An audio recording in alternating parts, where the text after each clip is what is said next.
I used to be painting and drawing every single day when I was younger, and lately I've been really inspired to start painting again. But I noticed my painting skills aren't as good as they used to be. So I challenged myself to a 30 days painting challenge.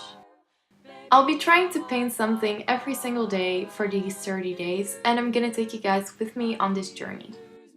I also need some inspiration on what I'm gonna paint every day, so I'll keep on polls on my Instagram on what you want me to paint. So if you don't follow me on social media yet and you want to see more paintings, go ahead and follow me on Instagram so you can help me with this challenge.